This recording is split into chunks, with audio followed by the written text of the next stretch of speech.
వెలగపూడిలో శాసనసభ సమావేశాలు రెండో రోజు కూడా ముగిశాయి. సోమవారం ఆర్థిక బడ్జెట్ ప్రవేశపెట్టినారు. ప్రస్తుతం అంతా టీడీపీ సీనియర్ ఎమ్మెల్యే సార్ చెప్పండి, ఈరోజు జగన్ మాట్లాడినటువంటి తీరు చూస్తే అసలు అసెంబ్లీ సమావేశాల్లో ఎలా ప్రతిఫలిస్తుంది? మేమంతా కొత్త రాజధాని, నూతన ప్రాంగణం, భవన సముదాయం, ఇందులో కొత్త విధానాలతో చిదిగిపోయిన మేము లేదు నిలదొక్కున్నామనేటువంటి ఆత్మస్థైర్యంతో ముందుకు సాగేటువంటి ప్రభుత్వానికి ఏవైనా సరైనటువంటి సూచనలు ఇస్తాడో ప్రధాన ప్రతిపక్ష నేతగా గత శాసనసభ సమావేశాలకి భిన్నంగా వ్యవహరిస్తాడని చెప్పి ఆశించాం. కానీ ఆయన మొత్తం ఆ ప్రసంగం అంతా చూసిన తర్వాత కేవలం మరి తాను ఏది ఆశిస్తున్నాడో, ఈ రాష్ట్రం అభివృద్ధి చెందకూడదు, తెలుగుదేశం ప్రభుత్వానికి అప్రతిష్ట రావాలా, ఎవరైనా పారిశ్రామికవేత్తలు ముందుకు వస్తే మరి లేదు ఈ యొక్క రాష్ట్ర అభివృద్ధి జరగడానికి వీలు లేదనేటువంటి సంకేతాలు ఇచ్చేటువంటి ధోరణిలో ఆయన ప్రసంగం కొనసాగింది.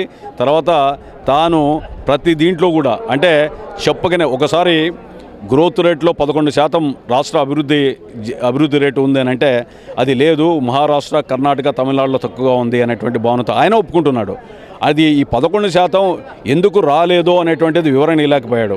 తర్వాత ఆక్వా రంగంలో మరి ప్రధానమైనటువంటి ఆక్వా రంగంలో కూడా 31% ఆంధ్రప్రదేశ్లో వచ్చిందంటున్నారు. ఎట్లా వస్తుంది అనేటువంటి భావనతో మాట్లాడుతూ గత సంవత్సరంలో కూడా 27% వచ్చింది అంటున్నాడు. అంటే అది గ్రాడ్యువల్గా పెరిగింది, చంద్రబాబు నాయుడు గారు యొక్క ప్రతిష్ట కాదు, చంద్రబాబు నాయుడు యొక్క శ్రమ కాదు అని చెప్పి చెప్తున్నాడు. మరి ఈ విధంగా ఒక సందర్భంలో ఏమో గ్రోత్ రేట్ కానీ, ఆక్వా రంగం కానీ వివిధ రంగాల్లో అభివృద్ధి సాధించారు.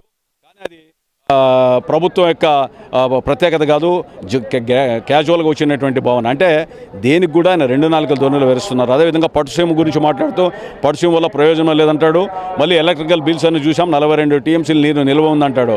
ఆ నిల్వ సముద్రంలోకి వృధా పోతుందండి. సముద్రంలో వృధా పోకుండా నిలబెట్టి కృష్ణా డెల్టా ప్రాంతాన్ని నీళ్ళు ఇచ్చి రాయలసీమలో ఆ కృష్ణా జిల్లాలు తీసుకుపోవాలని చెప్పి ప్రయత్నం చేసి రాయలసీమలో 3 జిల్లాలకు నీళ్ళు ఇస్తే దాన్ని చెప్పకనే మరొక పక్క విమర్శిస్తాడు. మళ్ళీ దాన్ని తానే అభివృద్ధి జరిగింది, నీళ్ళు నిల్వ ఉన్నాయని పలు రకాలుగా మాట్లాడుతున్నాడు. తర్వాత విశాఖపట్నంలో 44,67,000 కోట్ల రూపాయలు మొత్తం ఈ విదేశాల నుంచి వచ్చి పారిశ్రామిక రంగంలో మరి ఎంఓఏలు జరిగితే అది జరిగిందని చెప్పి ప్రత్యక్షంగా జరిగిన విషయాన్నే ఒప్పుకుంటాడు, మరొక పక్క అది కాదంటాడు. ఈ విధంగా విభిన్న ధోరణుల్లో అనంతపురం జిల్లాలో మరి రైన్ గన్ల గురించి మాట్లాడాడు. 5 లక్షల ట్రాక్టర్లు కావాలా, 5 లక్షల ట్రాక్టర్లు లేకుండా రైన్ గన్లు ఎట్లానే.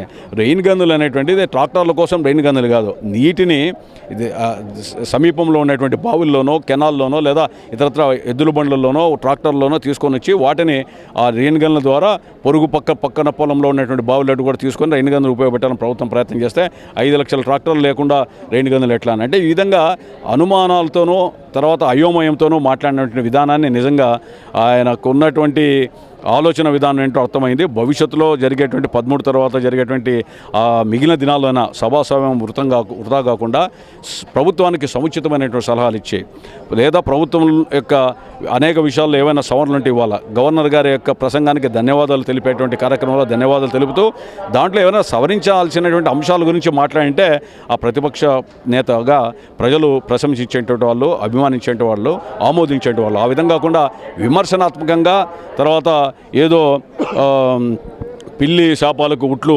ఊడిపోవాలనేటువంటి రీతిలో ఆ విధంగా శాపనార్థాలతో కూడినటువంటి ప్రసంగంగానే మేము భావిస్తున్నాం. సార్ ఒకటి చెప్పండి సార్, ఇప్పటికీ కూడా మనం వెలగపూడి అమరావతి అభివృద్ధి చెందుతుంది, అలాగే కొత్త సచివాలయం ప్రారంభించి అసెంబ్లీ కానీ ఇప్పటికీ కూడా జగన్మోహన్ రెడ్డి ఈరోజు మాట్లాడిన తీరు చూస్తే మిగతా రాష్ట్రాలతో పోలిస్తూ వాళ్ళకి సాధ్యం కానిది మనకు ఎలా సాధ్యం అంటూ కూడా ఒకటి ప్రశ్నించడం జరుగుతుంది. దీని మీద ఆయనకి 192 రోజుల్లో 4,608 గంటల్లో ఈ యొక్క శాసనసభ ప్రాంగణాన్ని, భవనాన్ని అత్యంత స్వల్పకాలంలో నిర్మించినటువంటి గొప్పతనాన్ని చాటుదామనేటువంటి గొప్ప మనసు జగన్మోహన్ రెడ్డికి లేదు.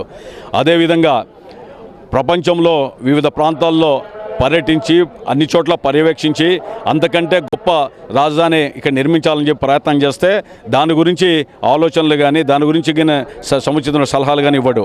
ఆ విధంగా ప్రతి చోట కూడా ఆయన ఈ అమరావతి అనేటువంటి రాజధాని రావడమే ఆయనకి ఇష్టం ఉండట్లేదు. దానికి కారణం నరేంద్ర మోడీ గారితో సహా పొరుగు రాష్ట్రంలో ఉన్నటువంటి కేసీఆర్ ముఖ్యమంత్రి కూడా వస్తే ఈయన నన్ను ఆహ్వానించినా కూడా నేను ఆ యొక్క శంకుస్థాపన కార్యక్రమాన్ని రానంటే ఆయనకి అమరావతి రాజధాని ఏర్పడడం ఇష్టం లేదు.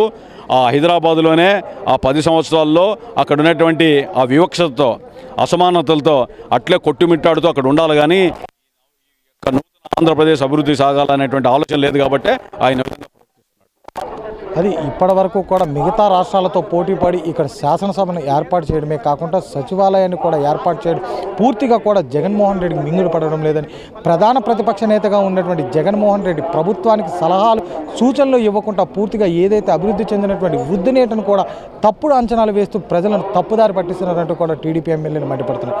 వీడియో జర్నలిస్ట్ షజయ్తో Prasad, 99 TV, Velagapudi. For more updates, please subscribe 99 TV Telugu.